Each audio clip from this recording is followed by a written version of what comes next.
In the spring of 2024, my brother Ethan set out on a road trip that would haunt him long after the miles faded from his odometer. At 24, he was restless, tethered to our sleepy Arizona town by habit more than desire.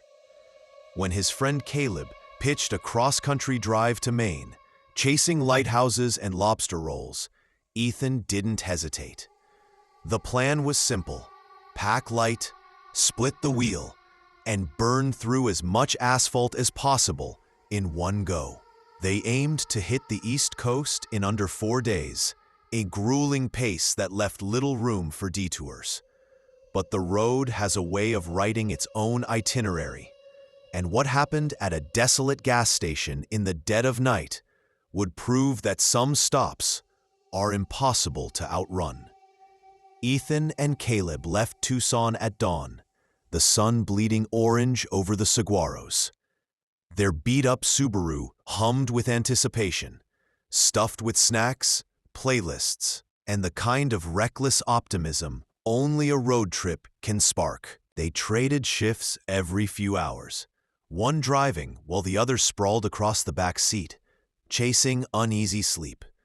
By midnight, they were somewhere in the flat, endless stretch of Oklahoma, the kind of place where the horizon swallows itself. Ethan was at the wheel, his eyes heavy from staring at the same yellow lines for hours. Caleb snored softly behind him. The gas gauge was flirting with empty, and Ethan's bladder wasn't faring much better. When a flickering neon sign announced a 24-hour station ahead, he pulled off the interstate without a second thought. The station was a relic, its faded sign proclaiming Bucks Fuel and More in peeling letters.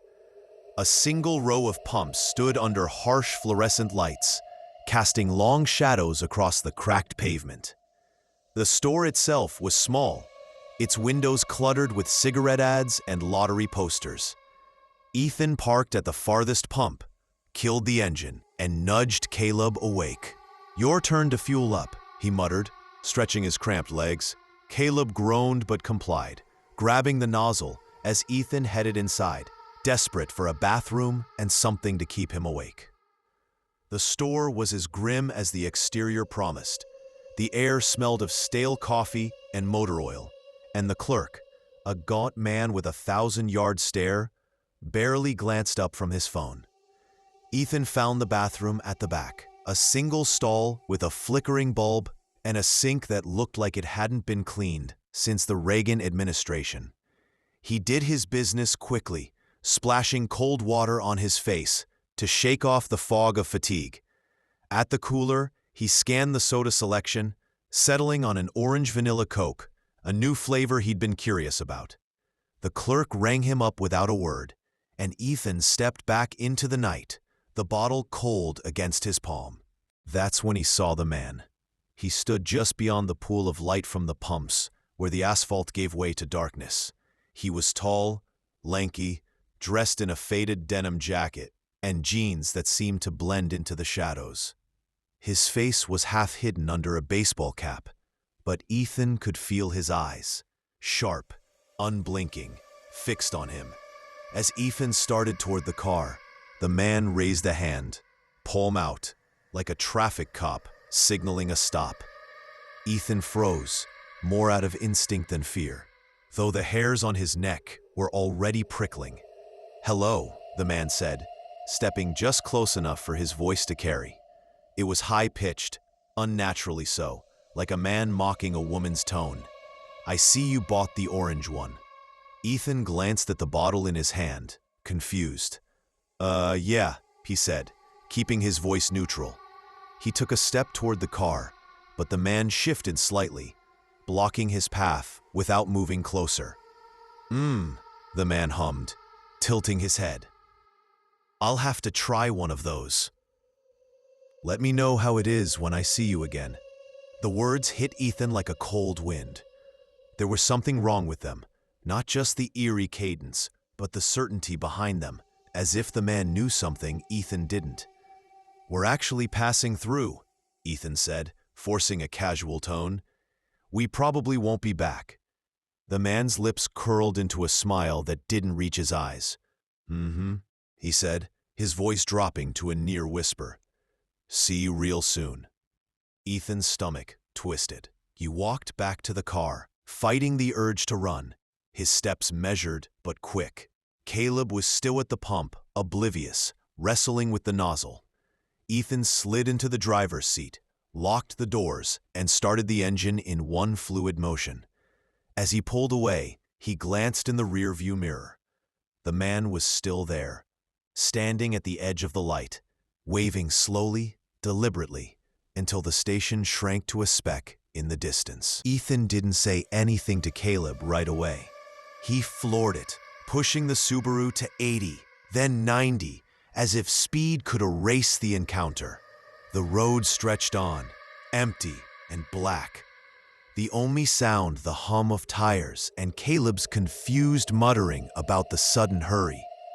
It wasn't until they crossed into Missouri, hours later, that Ethan finally told him what happened. Caleb's face paled as he listened, his usual bravado replaced by a quiet unease. "Dude," he said, "that's messed up. Who even says something like that?" They didn't stop again until dawn, pulling into a crowded truck stop where the bustle of other travelers felt like a shield. Over greasy diner coffee, they tried to laugh it off, chalking it up to a weird guy in a weird place. But Ethan couldn't shake the man's voice, that high-pitched lilt promising a reunion that felt less like a threat and more like a prophecy. The rest of the trip was uneventful by comparison. They hit Chicago, then veered north through the Rust Belt, finally reaching Maine's rocky coast 4 days later. They gorged on seafood, snapped photos of lighthouses, and slept in cheap motels, the gas station fading into the background of their adventure. But Ethan never opened that orange vanilla Coke. It sat in the backseat, untouched, a silent reminder of the man who'd known too much. On the return trip, they took a different route, skirting Oklahoma entirely. Ethan didn't admit it, but he was avoiding that stretch of highway, that sign for Bucks Fuel and more. Caleb didn't argue. They made it back to Arizona without incident, sun-browned and road-weary, their stories polished for friends and family. Ethan told the gas station story only once, to me, late one night when the house was quiet. His voice was steady, but his eyes kept drifting to the window, as if expecting to see a figure waving from the dark. I looked into it later, curious but skeptical.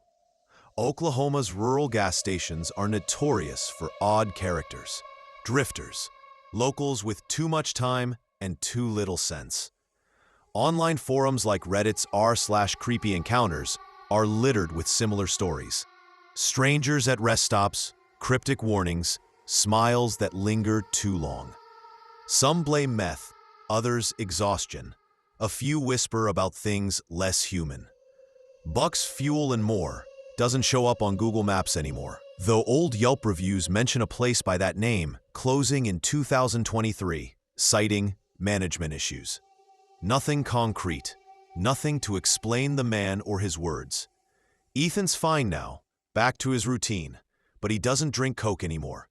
He says it's a health thing, but I've seen the way he tenses when he passes a gas station at night. I don't push him.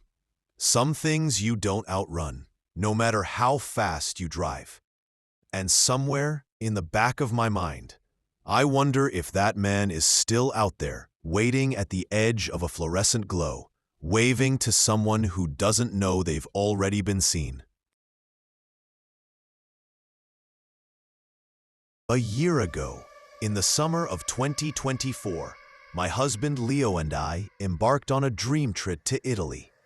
We'd been saving for years to celebrate our 5th anniversary, planning a route through Rome, Florence, and a few smaller cities off the tourist track.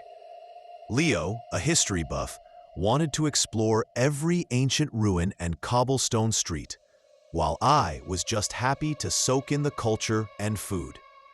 We landed in Rome, spent a few days marveling at the Colosseum, and then took a late train to a small city in Tuscany, Montepulciano, known for its wine and medieval charm. What should have been a quaint stopover turned into a night I'll never forget, a moment where my instinct screamed danger, even if the outcome proved me wrong. We arrived in Montepulciano around midnight, exhausted from a long day of travel. The train station was tiny, a single platform with a shuttered ticket booth and no staff in sight. The air was cool, carrying the scent of damp stone and distant vineyards, but the silence was eerie. No taxis, no other passengers, just the hum of a flickering street lamp. We had 3 large suitcases, stuffed with clothes and souvenirs, and our plan was to walk to our Airbnb, about a kilometer away. As we gathered our bags, a man approached us from the shadows of the station. He was in his 30s, wiry, with a scruffy beard and a nervous energy that set my nerves on edge. He spoke broken English, his voice soft but urgent. "Excuse me, please. My car, battery dead. Can you help?" My mind screamed. Alert! Alert! Everything about this felt wrong. It was the middle of the night in a foreign country, and this stranger wanted us to follow him to a dark parking lot. I glanced at Leo, hoping he'd sense my unease. But my husband is the kind of person who'd give the shirt off his back to anyone in need. Without hesitation, he smiled and said, "Of course, we'll help." I forced a smile, my stomach churning, as the man led us toward the parking lot next to the station. It was pitch black, not a single light illuminating the area. Just the faint glow of the moon outlining a beat-up Fiat parked at the far end. We dragged our suitcases along, the wheels clattering on the uneven pavement, until the man suggested we leave them near the station entrance to make things easier. "It's safe," he said, waving a hand dismissively. I didn't buy it. We were 300 meters from our bags now, completely unguarded, as I stood by the driver's side of the Fiat, trying to start the engine, while the man and Leo pushed the car to jumpstart it. My heart pounded as I imagined someone sneaking up, grabbing our luggage, and disappearing into the night. I kept glancing back toward the station, expecting to see our bags gone, or worse, someone else lurking in the shadows, watching us. The man had explained that his battery was dead, and he needed to push the car while I turned the key in the ignition. Leo, ever the optimist, threw his weight into helping, chatting with the guy like they were old friends. Meanwhile, I was a mess of nerves, my mind racing with worst-case scenarios. What if this was a setup?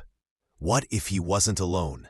I'd read horror stories on Reddit's Travel about scams in Europe, fake breakdowns, staged emergencies, all to lure tourists into vulnerable situations. The darkness of the parking lot felt suffocating, every rustle of leaves making me jump. I whispered to Leo, "We need to be quick," but he just nodded, focused on the task.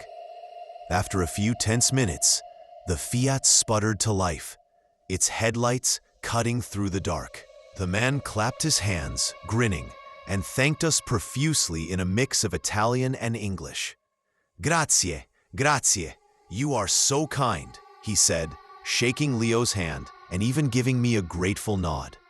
He offered to drive us to our Airbnb, but I quickly declined, eager to get back to our bags. We hurried to the station entrance, my pulse still racing, and to my immense relief, our luggage was exactly where we'd left it. No one had touched it. The man waved as he drove off, his taillights fading into the night. And I let out a shaky breath. Leo turned to me, his face beaming. "See? Just a nice guy who needed help." I forced a laugh, but inside, I felt a wave of embarrassment.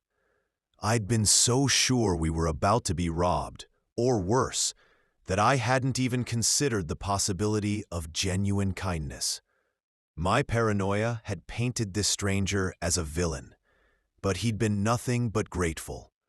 We made it to our Airbnb without further incident, collapsing into bed after a quick glass of local wine to calm my nerves. The rest of our trip was magical. Sunlit vineyards, ancient churches, and pasta that made me forget my worries. But that night in Montepulciano stuck with me. Later, I looked into similar experiences to see if my fears were justified. Forums like TripAdvisor and Reddit's Italy Travel have plenty of stories about late-night encounters at train stations. Some harmless, others less so. Small towns in Italy are generally safe, but petty crime isn't unheard of, especially in isolated areas like train stations after hours. A 2023 report from the Italian Ministry of Interior noted a slight uptick in thefts targeting tourists in rural areas, often involving distractions or staged scenarios. Maybe my instincts weren't entirely off base, but in this case, they were wrong. I still feel a twinge of guilt for judging that man so harshly, but I also learned to trust my gut a little more. Leo and I laugh about it now, calling it our midnight scare in Italy, but I'll never forget the way my heart raced in that dark parking lot, waiting for a robbery that never came. Sometimes the scariest moments are the ones that teach you to see the good in people, even when your instincts scream otherwise. On February 7th, 2009, the Black Saturday bushfires tore through Victoria, Australia, with a ferocity that left scars on the land and its people for generations. In a small town, nestled among rugged hills and dense bushland, my family and I faced a nightmare that unfolded in mere minutes. What began as a day of uneasy preparation at my grandmother's house became a desperate fight to escape a firestorm that seemed to have a will of its own. This is the true story of those harrowing hours, a tale of survival against a relentless inferno. The morning was oppressive, the air thick with heat that pressed against your skin like a physical weight. Temperatures had soared past 46 degrees Celsius, 115 degrees Fahrenheit, and the wind howled through the eucalyptus trees, carrying an ominous dryness that made your throat itch. My grandmother lived in a modest weatherboard house in a town surrounded by steep, forested hills, an idyllic spot in kinder seasons, but a tinderbox now. She was stubborn, insisting she can handle the threat herself. But my parents, my younger brother, and I had driven up to help her pack and, if needed, evacuate. The radio crackled with warnings, extreme fire danger. We'd heard about the fires burning elsewhere in the state, but they felt distant until they weren't. By noon, the sky was wrong. A haze had settled, turning the sun a sickly red. Ash began to fall like perverse snow, dusting the ground and sticking to our clothes. My dad kept checking the horizon, his face tight with worry. "We need to be ready to move," he said, tossing photo albums and my grandmother's jewelry box into the car. She protested, clutching a faded picture of my grandfather, but we coaxed her to focus. We grabbed what we could: clothes, documents, a few keepsakes. But there was no time for sentimentality. The CFA, Country Fire Authority, had issued alerts. Fires were closing in on nearby towns, and our area was on high alert. The plan was simple: pack, wait for the signal, and get to the community hall in the next town, a designated safe zone. But plans don't hold up when nature turns predator. Around 2 p.m., the horizon changed. I was outside, hauling a suitcase to the car, when I noticed the blackness in the distance. It wasn't a cloud. It was too solid, too absolute. Then, in what felt like seconds, it shifted to a deep, bruised orange, like the sky itself was bleeding. My brother, only 12, pointed and whispered, "What's that?" Before anyone could answer, The orange became a wall of flames, impossibly tall, racing down the hills toward us. The sight was surreal, a nightmare painted across reality. Trees didn't just burn, they exploded. The heat supercharged the eucalyptus oil in their leaves, sending dull, sickening pops echoing through the air, like gunfire muffled by the roar of the fire. Embers rained down, glowing specks that stung when they grazed your skin. It sounded like a storm, but instead of water, the sky was spitting fire. The town's siren blared, a shrill, gut-punching wail that meant one thing: get out now! My dad yelled, "Car now!" My grandmother froze, staring at her house as if she could will it to survive. I grabbed her arm, half dragging her to the ute. We had maybe a minute, probably less. The fire was moving at speeds later reported as up to 120 kilometers per hour, driven by winds that tore through the bush like a freight train. Every hill around us glowed, the flames crowning treetops and leaping across gullies. The terrain, with its narrow roads and steep inclines, was a death trap. We were almost completely surrounded, the fire closing in like a noose. Inside the car, the heat was suffocating, even with the windows up. My brother was crying, clutching a stuffed kangaroo he'd refused to leave behind. My mom tried to soothe him, her voice shaking. My dad drove, his knuckles white on the wheel, navigating the winding road out of town. Embers pelted the windshield, some smoldering on the hood. I kept looking back, watching the flames devour the hills we'd hiked as kids. My grandmother's house was back there. But I couldn't think about that. The air was thick with smoke, stinging my eyes and throat. Every breath felt like swallowing ash. The road was chaos. Other cars swerved ahead, some pulling over as drivers panicked. A fallen branch blocked part of the path, and my dad cursed, maneuvering around it. Behind us, the fire's roar grew louder, a primal sound that drowned out thought. I saw a kangaroo bound across the road, its fur singed, eyes wild with terror. Smaller animals, wombats. Lizards weren't as lucky, their charred remains littering the verge. The bushland we loved was a furnace, and we were racing its clock. After what felt like hours but was probably 15 minutes, we reached the main highway. The fire hadn't crossed it yet, but the sky was black, the sun obliterated. We made it to the community hall, where volunteers ushered us inside. Blankets, water, and grim faces greeted us. People were sobbing, some praying, others staring blankly as they processed what they'd escaped. My grandmother sat silently, still holding that photo of my grandfather. We learned later that our town was one of many hit that day. The Black Saturday fires killed 173 people, destroyed over 2,000 homes, and burned 450,000 hectares. My grandmother's house was gone, reduced to ash and twisted metal. We were lucky, others weren't. For hours, the hills glowed, a haunting reminder of the fire's hunger. Even in safety, the fear lingered. The popping trees, the ember rain, the wall of flames, they haunted my dreams for years. Black Saturday wasn't just a fire. It was a force that reshaped lives in minutes.